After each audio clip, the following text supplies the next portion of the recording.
Hey,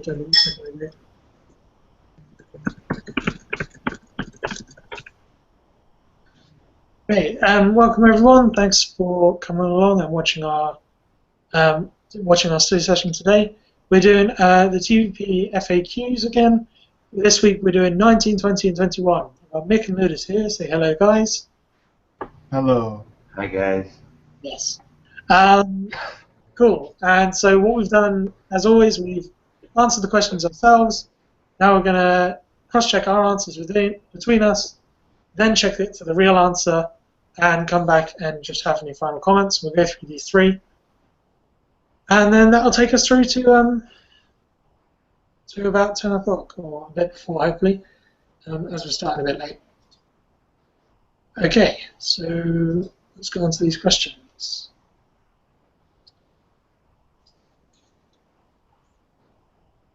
So, question number 19. You couldn't just plop the first city down and expect people to respect it. You would need to slowly develop cities as it becomes harmonized with the evolving social consciousness. What are some of the steps to accomplish this? Should we go in the order of the sheet today?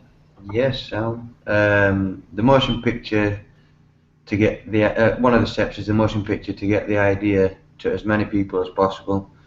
Better education or education on relevant subjects, and therefore a change in social values, and also, and this is just speculation on my part, but also any environmental catastrophes along the way may encourage people to change their values faster. Okay. Well, actually, Mick, your answer does make a lot of sense, and especially the bit about motion picture, I kind of skipped through that one, even though it does actually matter a lot. Okay, well, my answer is no one plops anything. Person, people, or a government sponsors the city's construction. As it is constructed, the population of the country is educated about the city's purpose and the new way of thinking, rather, that will be needed to maintain the city's infrastructure, as well as relating well to people who inhabit it. I'm sure the official answer lists steps as you've requested. I simply don't know how to list steps. I'd say no matter what the situation is, it will be assessed, discussed, and the next moves planned according to what's available in terms of people, their skill sets, land, resources, and such. Good answer. That's it. For me, I say, well, I completely agree with the first part of this section. Question: the cities will undergo constant updating and modification to meet the needs of the people environment at the time. TVP has mentioned that the first cities will likely evolve from semi-cooperative monetary economies towards a fully resource-based economy. Similarly, it is people's values which really need engineering towards the city rather than the city towards the people. Orientation steps will be planned by behavioral scientists to allow people to adapt to the new city, educate them about the direction of TVP, and quite bluntly, to assess a candidate's potential to be allowed into the first cities. The places in the very first cities will be very limited, and of course there'll be people out there who really don't want to contribute or actually maliciously are trying to infiltrate and break the city down, because it will be displayed as an alternative to the ongoing systems. So yeah, that's my answer. I just like your finishing touches. Yeah, fuck, that's my answer. I never finish on a strong kind of. I just kind of just peter out. Yes, people of the earth, unite! Yes. Cool. So I think we kind of went for three different kind of angles, slightly different anyway. Yeah, it's quite lengthy. Yeah. But generally we did pretty well. Lid's gone very kind of technical. Well, not technical, but yeah, I like you went into talking about how it works within the government. And that kind of stuff, especially the first cities. Because yeah, that's the thing that quite a lot of people don't, they never think about. Money, land, and people. That's all you need. But, you need more than that for the first city. Right. Do you guys want to say anything before we go into the answer? Well, just the film. I mean, like I mentioned, it really made a lot of sense the way Mick described the importance of the film, major motion picture, that TVP is trying to achieve. And it says exactly that in 2, 3, 4, in the 5th paragraph. First line initially, the film will also depict. So essentially it talks about the importance of the film because it will depict, well, Yeah. all of it, basically. How and why and what for and who's allowed or not allowed, in quotation marks, and all of that. Is it a dictatorship, a utopia? What is this? Do you want to control the earth? Such. So the concerns will be addressed, and I think, furthermore, yeah, I just agree with Mick. I just left it out. I completely overlooked this step. Yeah. Yeah. Right. I think I was trying to say the same thing as Mick, but it got really quite bad. That's cool. So, okay, in regards to reading the actual answer, do you want me to go ahead, or do you want to read it? Can do like 4 paragraphs. The first person do 4 paragraphs, and then the other 2 do 3 each. Yeah. Yeah, that's fine. Who wants to do 4? Right, I'll start, I guess. Okay. TVP FAQ number 19. You couldn't just plop down the first city down and expect people to okay. Sorry. TVP FAQ number 19. You couldn't just plop the first city down and expect people to respect it. You would need to slowly develop the cities as it becomes harmonized with the evolving social consciousness. What are some of the steps to accomplish this? Now the answer by the TVP is, we cannot, as you mentioned, plop the first city down and expect people to respect it or accept it. First, people have to be informed about this direction, and it has to be presented in an acceptable manner for the general public. We feel we need to present a film which would help us introduce a sustainable value system, and that is this needed prior to the building of the city or the planning centre. This new sustainable value system is needed in order to get us from here to there. It will depict a set of values more appropriate to our needs to survive and thrive. This film will be designed to provide the necessary information that will help develop a global sustainable culture by providing the means of harnessing clean sources of energy and a relevant education system, free of nationalism and propaganda. It will attempt to unify all nations by providing them with methods of overcoming their limitations. For example, nations that do not have arable land for the growth of foodstuffs will be provided with the methods of hydroponic agriculture. It will also demonstrate to people the design parameters for sustainable cities and adequate international transportation systems for goods and services. These cities will contain housing, industry, wind farms, photovoltaic, heat concentrator, healthcare, education, and all of the other necessities essential to the improvement of all members of society. Many cities will be self-sufficient. The film will identify the problems and the best methods with today's technologies to overcome many of the problems that plague the world today. It will show how to prove a sustainable diet to the world's hungry. It will deal with the methods of providing healthcare to all the world's people through efficient mobile transportation of medical equipment and staff by utilizing air, land, and sea, similar to emergency systems. It will also provide methods and processes for desalination without the use of fossil fuels by heat concentrators, mobile photovoltaic systems, wind generators, and more. Where feasible, we will harness all moving water streams such as the Gulf Stream, Icelandic currents, and other ocean currents that can be directed toward the development of energy.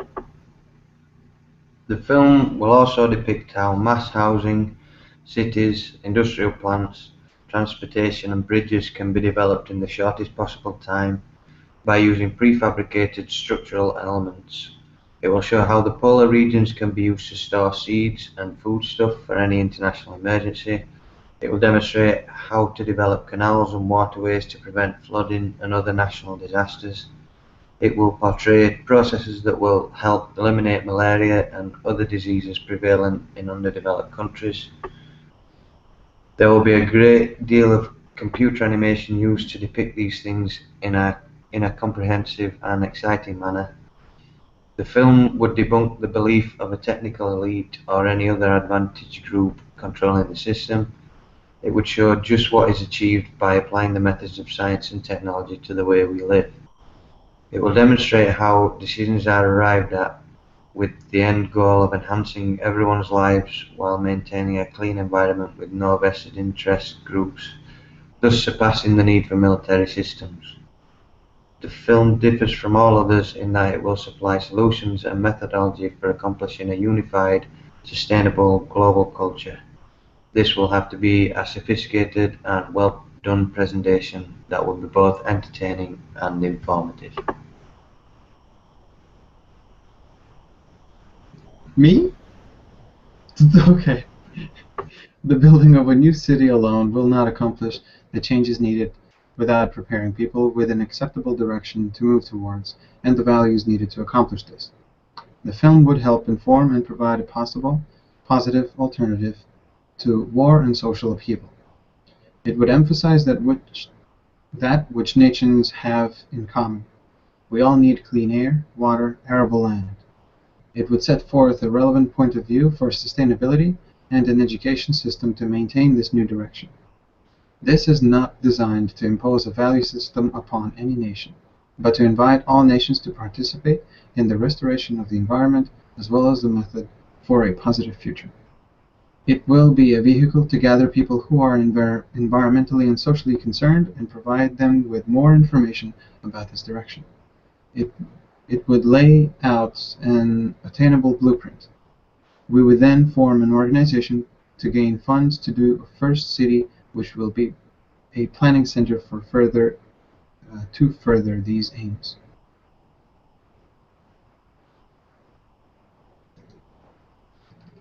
Oh, fucking hell, man. I switched off through half of this. It was so long.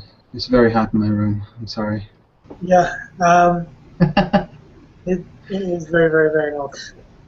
So basically the answer, we're going to use the film. Yeah, Sure. they could have shortened it, couldn't they? And it's kind of cool. They went into details of what the film was going to actually cover. Interestingly, it kind of, I thought, at least in the way it's worded, it doesn't make sense. Because it says the film will provide to developing countries aquaculture and hydroponics. Let me find it.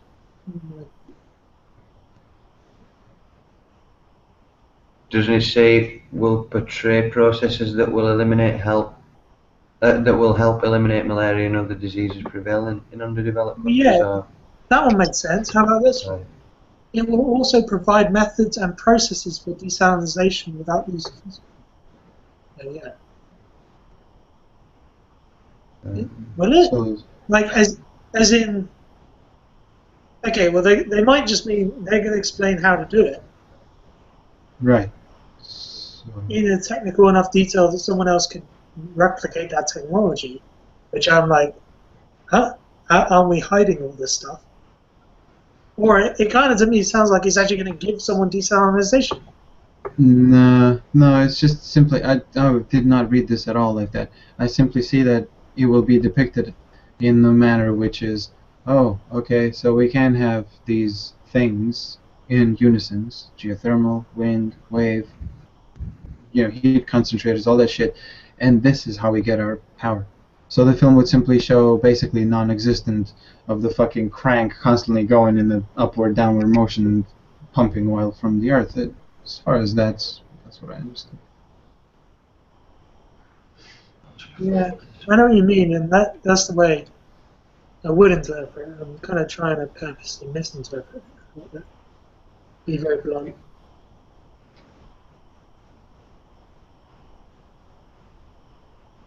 Okay, yeah, it kind of makes sense. It sounds like it's going to go in, to me at least, it sounds like it's going to go into a lot more detail than I expected to, in terms of the actual technology, how to do it. But there's some graphics and you could do it, which, is that going to convince everyone? I'm wondering how they can get all this information into a good storyline. That's that's. But then again, man, that's why the whole point of hiring script writers and working closely with Jacques and all that shit. So. Yeah, and I really want to read the script. I want to read it. I really hope it doesn't end up being the fucking Jupiter Ascending or some shit like that. That was not a good film, and it had so many fucking things just like strings hanging off. It's like, oh, what's this one? Here's another one. It's like, no, but I haven't finished. No, okay, well, Was that TVP or was that? No. It was by the Wachowski brothers, people who created The Matrix, and it was the most recent film they released, and it was absolute horseshit. Yeah, I heard like they're like a really advanced technological race, still need money. No, fuck money. No. They literally just fucking let people grow up, let people mature, and once there's enough people on specific planet, they just wipe the motherfuckers all out. The wipeout leaves a sort of blue residue, which they bottle up, store, and use as basically infinite youth elixir. So they farm people to make blue goo, which makes you young forever. So that's cool. Basically, like stem cells. Just gone crazy. I mean, what the fuck do I need to say else? I mean, Channing Tatum plays a fucking half-breed lichen dog who has wings at the end. Fuck off. I'm glad you told me all this because I was actually going to watch that film. I want to watch it for a laugh. It sounds fun. Yeah. Just watch it. Honestly, I would love to see your reactions, but never mind. All I'm simply saying is, if not done, like they are proposing, which is going to be informative and entertaining, it could just be, whoa, fuck. But anyway, that's coulda, shoulda, woulda. Doesn't matter. It's just my opinion about the future, which I don't even fucking know what it will be. So. No, that's cool. All right. We had these stumper questions. I know we're getting quite late anyway, but maybe, I don't know. You guys fancy it's quite an odd one. Not even really a question, but it's something that I heard about. Originally in Greece, they had a form of democracy very early on, which actually solved a lot of problems that we had today in terms of didn't have career politicians, it basically ensured that they were uncorruptible, and there's a few other things. Basically, and I can't remember exactly all the reasons it was. But the point is that they had politicians, they still needed government at that time, but instead of elections, they chose people at random. Just randomly chose people and go, you're going to do this. Is that better, or is that a step towards TVP? It depends if you drop on an autistic kid. So some of the biggest geniuses in the world have been autistic. Yeah. Oh, sorry. What did I mean? Like somebody who's just had the frontal cortex smashed to bits. Yeah. So I suppose like if you got like, I don't know, a shitload of smart people together, and like went through like scientists, technicians, engineers, etc., and then chose one at random, you might have a better chance. It might help, but then doesn't money kind of, to me, I was saying to one of the guys the other day, like when it comes to the economy, it's money that runs things. There's no morals, there's no ethics. It's to do with values and demand and supply, etc. That morals and values, morals, ethics, and values don't come into it. So like the environment's not cared for and people aren't cared for. To me, it just seems like politicians are there to make it look like there's some ethics or values or some sort of fairness in there. So I don't know. I think like just the economy dictates what happens. It doesn't matter who's in power, even if we choose them at random. I guess what I was trying to get at slightly is, and I know this isn't really quite even related to that question that much, but we talk about transitional cities, basically, moving towards a fully resource-based economy. And this is kind of influenced by some sci-fi books that I read and stuff, where they basically have a flat hierarchy. It is a classical kind of sci-fi utopia. There is kind of progress going on and things, but generally it's considered this utopia. People don't have to work, don't have money, unlimited resources basically for every person. Any reasonable request that they could have is fine. But within it, they still had symbolic politicians. They didn't really have any power, but there were people who were symbolically maybe were in charge of this world. And mainly their place was interact with other species who didn't understand. They had this rigid hierarchy, and they needed a leader to speak to, otherwise they couldn't talk to you. That kind of thing. In the transitional cities, could we have, or even into 4RBE, could we have these types of possible like figurehead positions without any real power? Maybe similar to kind of the Queen. Like an ambassador kind of guy. Yeah, kind of. Well, I was thinking about this, you know, like when you look at Star Trek and again sci-fi, where they have got like people still in like meetings and things like that. So yeah, I think maybe an ambassador like to translate to help communicate things, but I don't know. Maybe the information would be communicated better without a human without a human doing it. Like humans can get emotional in meetings and stuff, so maybe the computers would do it better. Here's an example. Let's say the whole of the continent of North and South US has gone over to Ireland. Let's just say that, and they're in discussion with North Korea, who's still as crazy as they are today. Kim Jong, whoever is in charge at this time, wouldn't talk like if like we sent some people over there to try and talk to them. So these kind of army of bridge builders, which Chad talks about. If they go over there and he goes, "Who are you?" and you go, "Well, I'm this person." He's like, "Well, what's your status?" And like, "Well, we don't really have status." That's just not going to work. He's not going to. He's going to actually want to talk to someone who, at least he perceives, has power of authority within this. Do you know what I mean? So maybe there would be these kind of figureheady type. Yeah, that makes sense. But I think when it comes to like Kim Jong-un, wouldn't he just like fucking chop their head off? Like, wouldn't he just go, "Well, you're the leader, kill him"? Well, all right. So just a couple of things. So first, you propose an example about Greeks. Were they close to TVP? Of course not. No, not even close. One, just so much mythology. Two, select anybody. What? Baker fixing my arches on a building which is 60 years old. No, thank you. You know. So just shit like that. It's complete chaos, really. Well, it wasn't for engineering jobs like that. It was for political office. Sure, okay, well then political office, again, we're talking about then social values which are completely irrelevant and would be overgrown, surpassed rather, in something like a TVP society. That's just my view, or so far that I can remember reading. And again, obviously, we are just hypothesizing about things. In regards to ambassador and alien species, of course, they would simply assess the situation, just like anything, just like the next question that's coming up, the 20th question. It's that. It's the what have we here? The Korzybski, the Alfred Korzybski attitude Fresco talked about in the 70s and 80s, or 60s or 70s. I keep forgetting, goddamn it. Regardless, it's I have no fucking clue. I don't know. What are these people? What are these whatever creatures, beings? And you see that their values do request you to have a leader.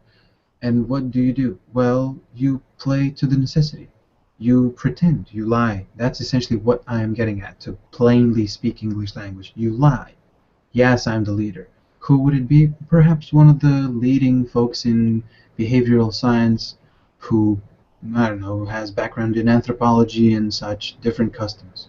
So he goes to these, whatever, again, people, beings, and then pretends to be that.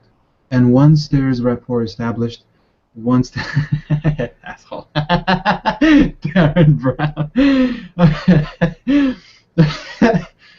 Once there's rapport established, once you go past the line of, well, I'm not sure, you might fuck us over, you might harvest us for, I don't know, our fucking crab hands or whatever it is. Once you prove that that's not the case, once you show that, no, dude, we don't even hurt the animals we have on Earth, why the fuck would we travel all this light years, whatever it is, to your planet? Anyway, all of that, past that, then you confess with, okay, so you know how we're all buddy-buddy like now? Well, there actually aren't leaders. Well, there aren't actually borders. Well, we don't actually have countries. No, we don't have money. And then you keep going along. But only after the rapport is established, once the person or people or things trust you. Same example with Korea. You know, first and foremost, why the fuck would you chop my head off if I held some kind of blueprints that can make your country prosper? And then, you know, furthermore, with all this technology available, with all the internet connecting all this shit, as the people now seem to suggest, Internet of Things, you know. I mean, your goddamn toaster could show you footage of the Venus Project cities. Obviously, that is just my very, if we are to judge today's Korea, then my example is completely unreasonable because the fucking internet is, what, blocked there or some shit, or controlled? I forget which it is, either China or Korea. But regardless, yes, it's really fucked up and regimented at the moment. As time goes by, you assess the situation, you send the person who is most fit for the task, whatever that may be, talking to aliens or Kim Jong-un, and then you see what you can do. If you can't, turn the goddamn hell around, because the rest would be guesswork. And guessing with this kind of country, with their values as it is now, might as well end up like Mick suggests, which nobody wants. Nobody's head's cut off, so. That was a good answer, and I just like the line, talking to aliens or Kim Jong-un. I know, man. I just feel like I'm kind of sending Kim Jong-un, if you're watching, obviously I'm not offending you. You know what I mean? That's cool. No, really good answers, guys. Yeah, I think I'll leave it at that. We'll crack on. Send in Darren Brown. No, what's his name with the spoon? Spoon. Yuri Geller. Yes. There's a kind of conspiracies that he was an Israeli spy in the US for most of his career, and there's a little bit of a cult for that. Anyway, it doesn't matter. Okay, let's get on with this before we're here till midnight. Number 20. What is and what do you think about it? The relationship between habitat and place of living. Which variables to consider in conceiving architecture or even a city? Another lovely worded question. The cities of the future must work in harmony or balance with the surrounding habitat to keep the environment stable for all humans. When it comes to architecture, nothing must be wasted. A roof mustn't just be a roof, it should also be a source of energy, collector of rainwater, heat, etc. That's a hell of an answer, man. Well done. Yeah. Okay, well, my answer is Jacques speaks at length about the city's function and relation to humans, who inhabit it, as well as the surrounding environments and animals. While there are examples to list, one seemingly constant formula to follow is the idea that every single proposition will have to go through a rigorous testing. Positive and negative retroaction studies are carried out before goods are developed, services made public, or constructs built. Also, how well does the idea meet the need for which it is designed? That's That's me. Very good. So you guys have got onto this in the right way. I've gone, habitat to me is synonymous with a place of living in general use. Well, in fact, he's talking about the city with its surrounding environment, as both of you have answered it. So I kind of missed out the first bit. To consider architecture, we must look at human factors. What are the needs of the people who live there, and how can the design help to meet those needs? Another consideration is available resources to meet these needs throughout the city design. I think like if you take our three answers, I think that'll be part of the answer. Once again, right? Yeah. But that's good. That means we're doing well. Let's see what the real answer is. It's only one. Do you want to read it? Oh, yeah. Okay, I'll go ahead. Oh, Okay. Question 20. What sorry, is... I've What? added a new prefix as well. I forgot to mention this. Can we do TVP FAQ question 20? Oh, gotcha. All right, thank you. TVP FAQ question 20. What is, and what do you think about it, the relationship between habitat and place of living? Which variables do you consider in conceiving architecture or even a city? The official Venus Project answer is this. The city of the future must be designed as a totally integrated environment with clean, renewable sources of energy, schools, shopping centers, healthcare, education, transportation, waste recycling, agriculture, and entertainment. These city systems cannot be built by architects alone, but also require an interdisciplinary team of professionals, such as sociologists, computer analysts, material scientists, environmental scientists, systems engineers, behavioral scientists, educators, etc. Cool. Now I feel really wrong. Oh, how come? Right. Well, like it was a much shorter answer than I expected, for one. But it was like it didn't talk about like the architecture being in like a balance with the environment uh, Um, or like the it's one of these questions that you've understood it one way and answered it like this, and they've understood it one way and answered it very slightly different. Totally integrated environment, I think, with clean renewable resources, kind of sums up your answer when it's talking about that. But generally, they've just gone, how have you designed the city? Right. How would you design the city? That's how they've answered it. I suppose, yeah. Oh, and Um, also, Mick, just a really quick comment. Stabile is stable, so if you take off the I in the word, you have stable. oh yeah. what's that? Cities of the future must work in harmony with notes. Keep the environment stable. Oh yeah, I've got the I in. Hang on. Yeah. That's good. Need to take the I out. And architecture spelled wrong as well. Architecture. Liz talked about testing stuff, which they didn't really talk about, but that's fine. And we, I kind of said that it would be one thing. They said there's many things that it's a team of people.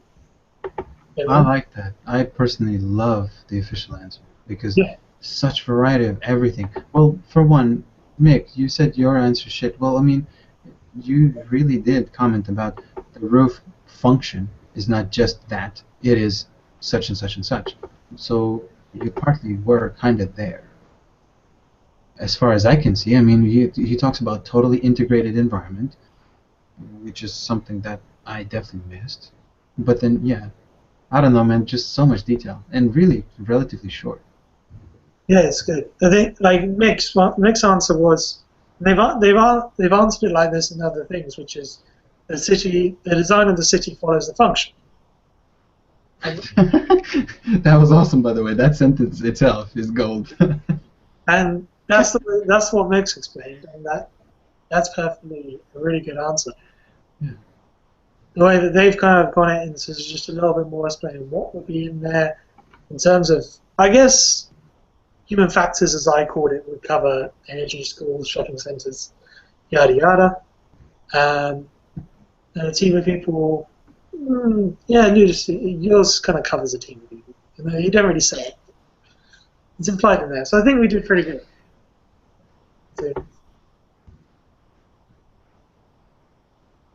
Yeah. Interdisciplinary team. It's probably a good phrase, word to try and get into an answer like that. Yeah. Cool. Anything else on that? Nope. That was a nice easy one. Do you think there might be any like other variables in conceiving architecture, such as religion? Do you think by the time we get to Arabi, there'll still be religion and like, well, sorry, towards the transition and test cities? Will they build churches and in fact they've talked about it. It doesn't matter. They will build churches, but they'll not just be for religion. They'll be for everything else as well. Yeah. So I figured I'd just ask that question. I remember that. I remember that. Yeah. I'm trying, because I remember him saying something about that. But was this one of the 70s, 80s lectures? Yep. And because he's talking actually in discussion at the same time about what TVP would do with churches, and also he talks about what technocracies do for church. Correct. Is that, you can do a church on Tuesdays, Thursdays, but the rest of the week it's a ping pong ball or something like that. Yep. And that sounds very much like what Mick has just kind of said. I have a feeling that's not what Jacques actually said that would happen within TVP. No. So the context I recall was Jacques was talking about hardliners and how initial idea is picked up by somebody else who is going to gain more traction because they will pull off some of the rigid values, shave them off, make it a bit more something like the current system so that it appeals better. An example is, okay, essentially, yeah, we're against religion. TVP is not a religious organization. And then somebody would take that shit, shave it off, and no, everybody's welcome. No, it's okay. That, okay, appeals more because nobody's putting off sort of, hey, well, what do you mean by religion? What kind? All that shit, all of that, right? It needs analysis. And the later person who would take off the TVP ideas, shave that off, no analysis, come on in. We just need numbers, right? So Jacques was talking about hardliners. He is a hardliner. Essentially, there's no compromise. If we can't build it the way we specify, fuck off. I'm sorry. And so that's fine. But that's the way it is. But he did also, as far as I recall, yeah, Mick's example was somewhat accurate. I mean, obviously, I'll go back and listen to it now. I'm intrigued. But as far as I remember, yeah, it will be. I don't know, man. Honestly, my personal understanding is, in the beginning, you can't do that shit. Because what is it you're trying to achieve? You're trying to feed, house, clothe, educate people. Okay, well, how are you going to do that? Well, are you going to do that by using as least amount of energy for maximum benefit towards everybody in it and things surrounding it, animals, plants. Well, we can't do that then by building enormous and all these, intricate statues of mosques and churches and shit. These crosses, they always need to be in some fucked up ornaments and gold or silver. No, fuck you, we can use that for scalpels. What do you want more? You want to patch up your granny or do you want to pray? So again, it's that example. It's as though, okay, well, what do you want? Is the only question that I can picture in my head you would put to the person who is against building initial, simple, uniformal cities. For again, like you've said, Aiden, before, to fit a function. And if you want to pray, okay, well, you then do without schools, you will do without moneyless society, you will do without people who probably don't want to rob you. Because guess what, motherfucker, they're deprived. The function we offer is probably no praying houses, but you are healthy, free to go wherever you want, educated, fed, housed. So, you know what I mean? It's that. What do you want? I don't know. Again, I think I see myself as very rigid.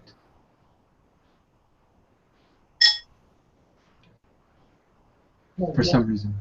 Who is this person? Who gives a shit? I'll turn down his volume if he unmutes himself. I turned his... Did I help? Did I contribute anything? Did you guys even understand what I'm talking about? Yeah. Make complete sense, dude. No, yeah, I think you're right. I think I'm slightly misremembering. So that's fine.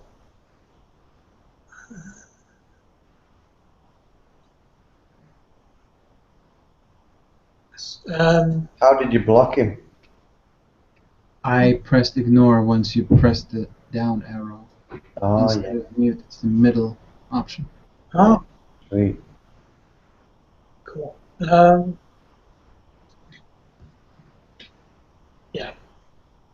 There probably will be churches originally, but they'll be basic. Cool. Moving on to the next question. So, Number 21. I noticed a certain newness between your thinking and the French architect Le Dieu about the concept of ideal city. You believe that the 18th century idea of ideal city could apply also to a future city. Bit of a mouthful. So I said the Venus Project city designs are definitely not ideal, meaning utopian or static. Whereas this resource-based economy is designed from fundamentals with the concept of emergence, constantly updating itself and getting better. There is no one city which can meet the needs of all people for all time. Needs change with the people and environment. Damn, dude. Kind of nailed it, I would say. Yeah. Okay, well, the initial answer is now not really relevant since even though I am lazy, I did look it up with the help of some spurring energy from Mick. Botany's passport. Sure. Botany is a document which authorizes Yeah, so I looked up in facilities, travel, Britannica. and other .com. activities Claude or Nicholas vital to Ledoux. any citizen. And apparently, yes, in fact, he was an In architect. the But kingdom the of seeming tongue, importance in his work was that constitutes he was trying to help the workers, essentially build a comfortable and economically viable place for workers. Work being the operative word, so they are focused more on work rather than really kind of automating, building machines, building some kind of automaton that would take your job and make your life easier. That, I would say, is the biggest importance. And plus, 19th century, there was another person who, what was it, Etzel, a British book, essentially, in 19th century, which actually did talk about automating and using machines as a means to end labor, intensive labor, and ease the life of man. That's my new answer. Sorry for dragging on. my answer was just ideal is not a word we like to use. There will always be problems and things that can be improved upon as technology progresses. Perfect. Yeah, man. I'll try and get through this, and maybe we'll get interrupted by the beauty passport control. How did it? It's the same person again. Someone is doing something still. Okay.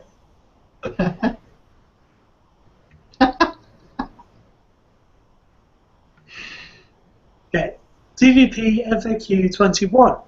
I noticed a certain nearness between your thinking and the French architect Le Dieu about the concept of ideal city. Try again. I'll try to flag him next time much quicker. ISIS? What's going on? I'm going to have to start making these private and not give out the names. Yeah. 21. TVP FAQ 21. I noticed a certain nearness between your thinking and the French architect Le Dieu about the concept of ideal city. Do you believe that the 18th century idea of ideal city and apply also to a future city? The answer is, there are no ideal cities any more than there is an ideal television set. The future requires flexibility and a capacity for change, and an adaptation to newer concepts and technologies without any utopian notion of final development. I believe future generations will evolve their own social arrangements. I do not believe that any final frontiers and the future will continue to undergo changes based on successive phases of social development. Being civilized is an ongoing process and not attainable. The same is true for intelligence. An intelligent electrical engineer of 75 years ago could not get a job today. He would be educated in antiquated terms that evolved from earlier time. That was spot on, man. I forgot. I just immediately remembered the what was it, London Real? Yeah, the interview in London Real that Jacques had, and he made that example of the best electrician 75 years ago. How fucking awesome an example that one, you know? Yeah. Man, that's some out of the box thinking that, yeah, I gotta catch up on. That's some crazy shit.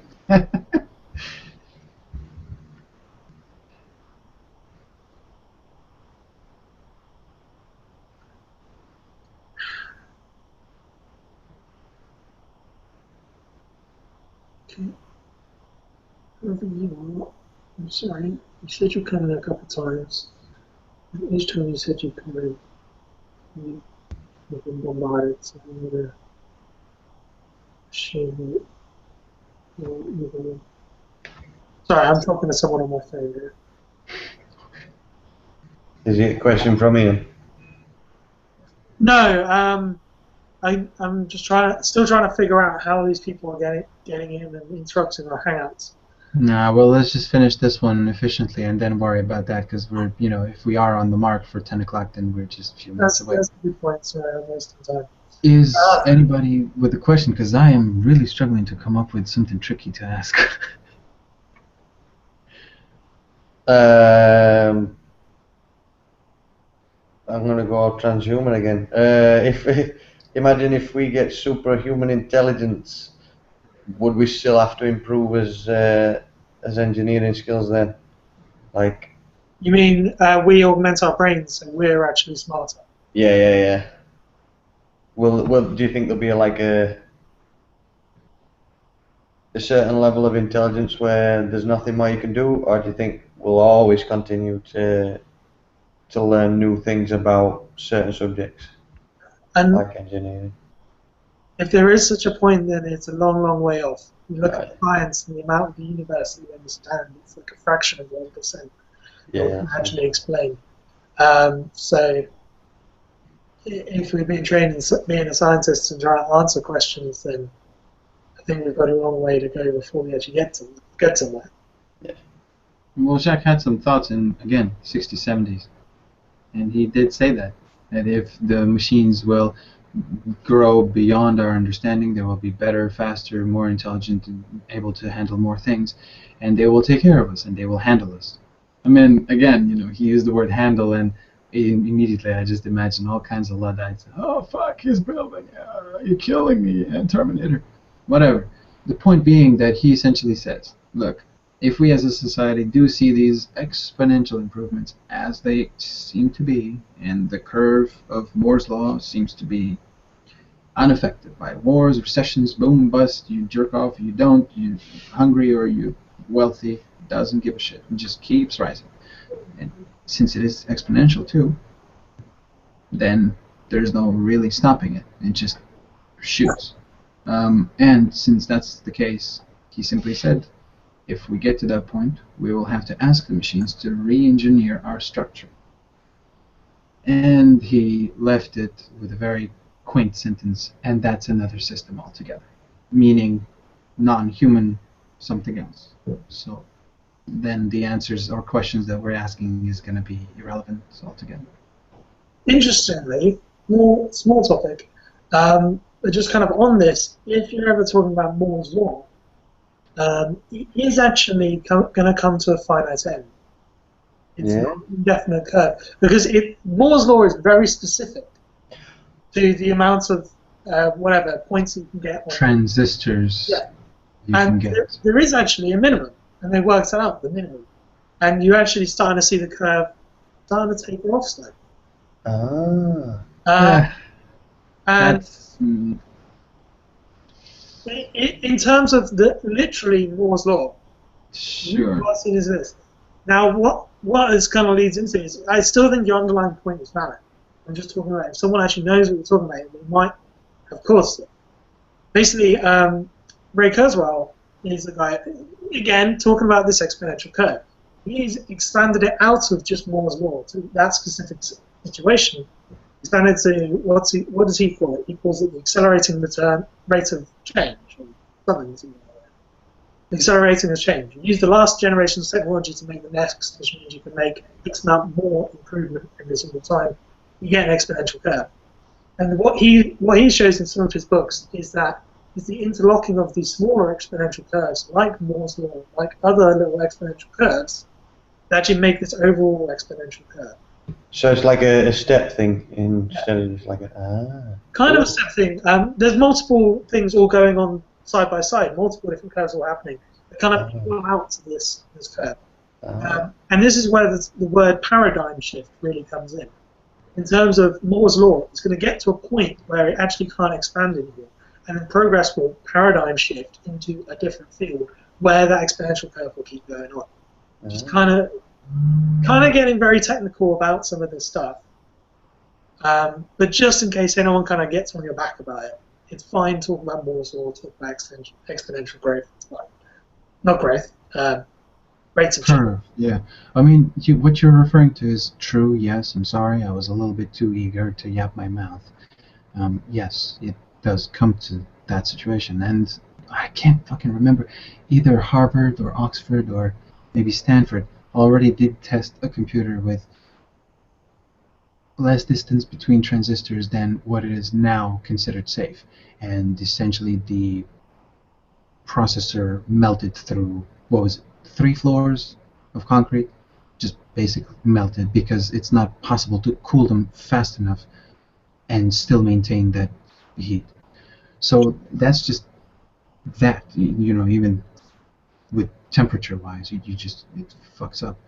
So when you're talking about plateau and then maybe something else comes on, that's the only other case I'm aware of is quantum computing, where apparently a man has already developed such a technology. Difficulty is, if you put it online, you will, in his words, break the internet. So whatever that means to people who understand computer technology, Yeah. go wild, investigate. But I'm not sure about quantum computing yet. But the thing, like, there's quantum computing, there's using a different substrate, there's because processors right now are 2-dimensional, essentially. There's 3-dimensional. There's various ideas of how you can get past Moore's law, and they're out there doing stuff. And it's only people who are really nerdy and get read up about this. I'm not too into it, to be honest. I've just kind of heard about it a bit. I'm just going to give you a heads up in case you kind of stumble over something like this. But generally, don't worry. Yeah, thanks for the info, dude. Cool. I'm going to stop broadcasting. Thank you, everyone who's watching, especially the Brittany's passport control. and ISIS, shout out. I said.